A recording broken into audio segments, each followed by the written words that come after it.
The truth about JSX and React is that I hate to admit this because some people really don't like it, but I actually kind of really like JSX. And once you understand it and once you get the hang of using JSX and you keep in mind a few kind of simple notes and rules of JSX, it's really not too tricky to use. And I think you will end up liking it. So we're going to cover all that in today's video. What it is, a few rules to keep in mind, and a couple of notes to keep in mind. And this is just going to be a nice kind of quick guide to using JSX and a few things that have really helped me along the way when using React and JSX for several years now. So first off, JSX, it is a syntax extension for JavaScript that lets you write HTML-like markup inside a JavaScript file. So here, this is just a template Next.js application where they just template out this home page right here. And this is in React because Next.js uses React. So this is just basic React code that you would even see in like a Create React app. This would still work. This right here, it looks a lot like HTML, but we're in a JS file or a JavaScript file. This is technically a JSX file, but this would still work all the same if this was just in a .js file. You can see there's no errors thrown. This is still all valid code here. So if you're new to React, you're like, man, this is weird. You're rendering HTML in a JavaScript file. Well, not really. This looks like HTML, but it's really just syntactical sugar at the end of the day. And what this really is just syntax that eventually just gets turned into JavaScript code. And this JavaScript code will eventually do things like what you've probably done in vanilla JavaScript applications to where you do like dom.create element. I totally forget a lot of those methods at this point, but you're going to be basically creating JavaScript or using JavaScript to create these HTML elements. But here you're just writing the HTML and it's just syntax over the JavaScript that actually is going to create all of these elements. So at the end of the day, this really is JavaScript here, which is why it works in a JS file. And if you look at my running application here on localhost, you can see like this renders, it works. The reason for that is because in this JS file, this really is JavaScript. It's just HTML-like syntax that on the surface looks like HTML, but it gets converted to JavaScript, and then that JavaScript will create all these elements and then kind of inject them into the DOM here, which is what you're seeing on the page. So here you can see like get started by editing app/page.js, get started by editing app page.js, and then you're also going to be able to see like this Vercel logo. So that's what's kind of going on here. Now, there are some rules of JSX that you need to keep in mind. So I'm going to remove pretty much all of this. So I'm going to remove everything but this main tag here. And I'm going to change this back to a JSX file because I get better code completion. But just know that this is the same thing as having a JS file for the most part for our demonstration purposes. So I'm going to just have an H2 here that says my JSX tutorial. Now, this is totally fine, but one of the rules of JSX is that you need to return a single element.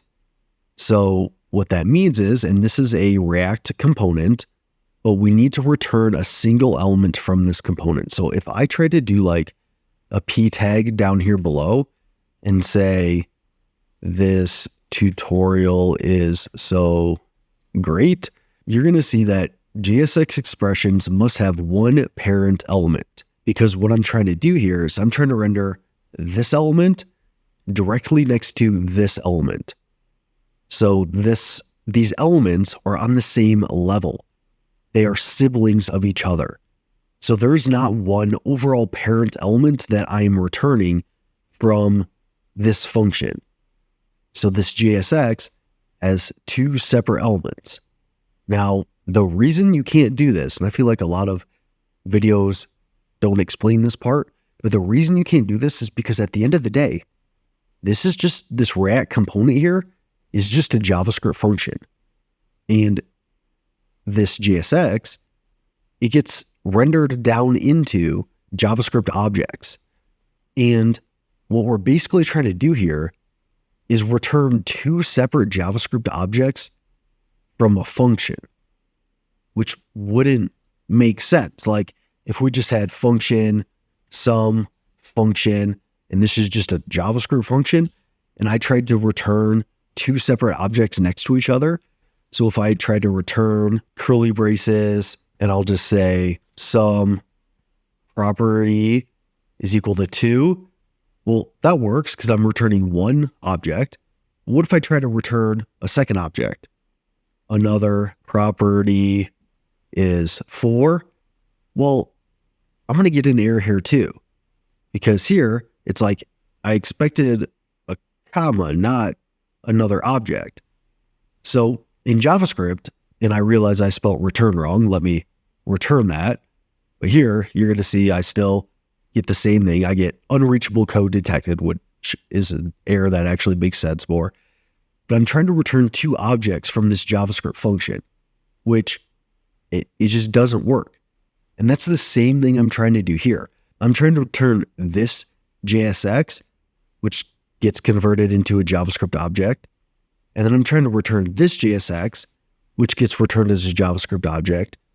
And that's the same thing as like trying to do this, which doesn't make any sense. It also doesn't work. So the way to fix this would be the same way that we would fix this JavaScript function.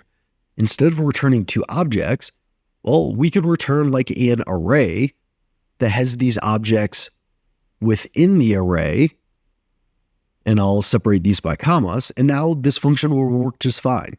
It would return an array of two objects, so it's still returning one thing. And very similarly, in our React component, instead of returning two sibling elements here, we could just put one of the sibling elements within the other. So this will now work because the p tag is now a child of the main tag. So this main element here is wrapping around this h2 and this p tag, making this be a valid element. And if I go to our browser, we can see JSX tutorial. This tutorial is so great. And then if I come back, another way to fix this would be say for whatever reason, and this wouldn't make sense semantically, well, what if I wanted this p tag to be a sibling of this main element? What if I wanted to keep that structure? Well, we can do that. We would just need to add some sort of wrapper element. So you'll often see people throwing around divs a lot in React and then placing those elements within a single wrapper div is what you'll hear it be referred to as. And I'll make sure to indent these to make them a little bit more clear. But now what you're going to see is that we have our main tag as well as our p tag. They both get rendered within this wrapper div. So we're still returning one JavaScript object, but we have these two objects nested within them, which is totally fine as well. Now, if you want to maintain HTML semantics and you don't want to just return a bunch of wrapper divs, you can also use what's called a React fragment. So this would be a React.fragment. It gives you that out of the box, which basically allows you to render a wrapper element, but it's not going to actually render anything to the DOM. So if I save this and I see React is not defined, so let's go ahead and import React from React. But if I look at the DOM here and I inspect this, all I have is a wrapping main tag here. So I have a main tag in my p tag. I don't have anything. I have my body tag here, but I don't have anything wrapping my main and p tag because a React fragment isn't going to render anything to the DOM. And shorthand for a React fragment is just using empty arrow brackets. So you can use empty arrow brackets, and that's the same thing as a React fragment. You're going to see this also renders out. If I rendered out a div here, what you're going to see is that it does add that to the DOM. So if I inspect this again, I have this main tag. You see it now has a wrapping div around the main tag. So it does add that to the DOM. So a nice way to return a single element and abide by that rule of JSX is by making sure that you are using like a React fragment or some sort of wrapper element. Now, another rule of JSX is that you must close all of your tags. So HTML has the idea of self-closing tags. So for example, for W3 schools here, for this image tag, you can see that it has no self-closing slash. So in our app, we can see like this paragraph, it closes it with a p tag right here. This div, it closes it with this div tag, and it has this / to close the element. But in HTML, you don't need to close all of your elements. There's certain elements that are self-closing. So this image tag would be totally fine and it would work even without a closing slash here. But if I try to use an image tag like this in JSX, what we're going to get is JSX element image has no corresponding closing tag. That's because you need to close all tags in JSX. So if I just put a / here before the closing arrow bracket, we're going to see that this compiles and it works.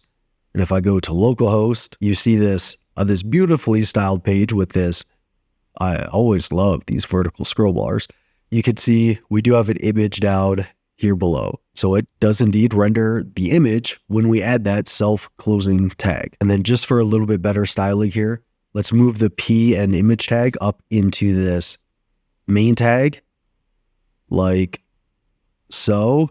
And then I also justify center, and that should, at least allow us to see it. So we see we rendered this image successfully with the closing tag. So make sure to not try to use self-closing tags like we see here with image tags, and there's a few other HTML elements that work like that. Make sure to close them all. Now, in addition to this, you're going to see that in HTML for attributes, they're all going to be like lowercase. And that's somewhat true in JSX. Like this is lowercase, this is lowercase, this is lowercase, these attributes, that's fine to do. But what you're going to see is that for 2-word attributes, they're going to be CamelCase. So, or at least for the most part. So for this class name, it's going to be CamelCase. It's going to be class and then uppercase name. So instead of using just like class in HTML, it's actually going to be class name in JSX. Because in JavaScript, class is a keyword. Like if you're going to create JavaScript classes, you're going to use a class keyword in front of your JavaScript class. But since JSX gets compiled down into JavaScript, well, we're trying to add like a class for CSS styles. So what we actually want to do is use class name because we don't want to run into those conflicts of JavaScript keywords. And the same is going to be true for other attributes. So like if I used the attribute like stroke width, it would be lowercase stroke and then width. So it would be like stroke width, like so. Or if we add an on click, so let's do a button down here. And then for this button, if I do on click, and then you see my autocomplete for all these are all going to be CamelCase on abort capture, on animation start, on aux click. All of these are going to be this CamelCase syntax. So if we did something like an on click, you see it's not like HTML where it's just on click. It's going to be CamelCase. All right. So keep that in mind. CamelCase for attributes. And then also when it comes to certain like JavaScript keywords like class, you're going to use class name instead. And that's actually going to be the same for this image tag as well. We would use class name instead of class. So 3 rules to keep in mind, but we do have a few more things to note here. So in JSX, when you are passing strings as attributes here, so for this class name property, it's okay to just pass it in quotes here. src, we can pass it in quotes. This alt, we can pass it in quotes. But what if we wanted this to like be a JavaScript variable? So let's say, I'm going to say const main tag classes is equal to, and then we'll set it equal to this string. Say I wanted to use this variable as my class name attribute. Well, the way that you can do that is just put it within curly braces. So I'm going to remove these quotes, and I'm going to just add curly braces, and then add those classes. So if you want to use a JavaScript variable as an attribute, you can put it in curly braces. And you're going to see within localhost here, everything remains the same for our classes. Nothing changed. So this is indeed working. So if you want to use JavaScript variables within attributes, wrap them within curly braces. Now, you can also add some logic here. With the curly braces, I'm basically saying in JSX, I want to enter JavaScript land. So anything within curly braces is telling JSX that I want to be able to use JavaScript logic. Now, you can't use all JavaScript logic. You cannot use if statements and for loops and other kind of statements like that.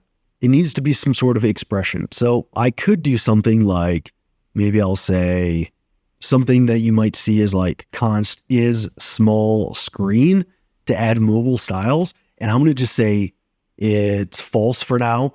This is where you might look at the window width or something like that to see if it is a small screen, or use other kind of helper functions to do that. But here you could say like, is small screen question mark, then we will show the main tag classes. Else we will show the mobile classes. And let's create another variable here. I'm going to do option shift down arrow, and I'll call this mobile classes. And we will just remove all of this, I guess. If there's a small screen, and I should reverse this. If there's a small screen, show the mobile classes.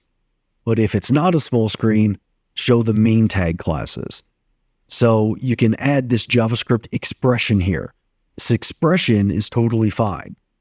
But if I try to do a statement, and let me actually show you this. So here, we're still showing the same classes because we're saying it's not a small screen. So we're still showing the main tag classes.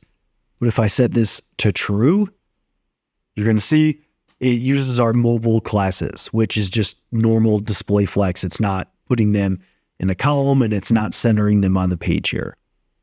So you can use an expression like this, and you can use this like in anywhere in your application. So I can use it within this p tag here. If I want to enter JavaScript land, I open up curly braces, and then with that, this would now need to be a string within curly braces here if I want to render out text. And then here I can also do, so instead of using this JavaScript ternary operator, I could also use an expression like is small screen. Well, if it is a small screen, let's just do ampersand. This tutorial is so great. If it's a small screen, then it's going to return this tutorial is so great. And this double ampersand is just like a JavaScript things to where if this side of the expression is true, return this.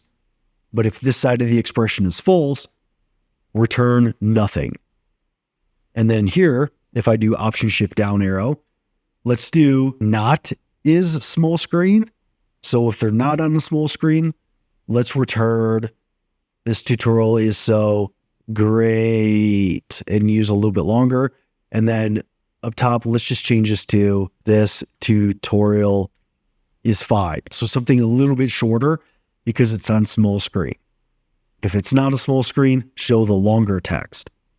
So here you see this tutorial is fine. But if I switch this to be false, you should see not is small screen is going to be true, and it's going to render this tutorial is so great. And we see this tutorial is so great. So you can use these expressions opening up curly braces within your JSX.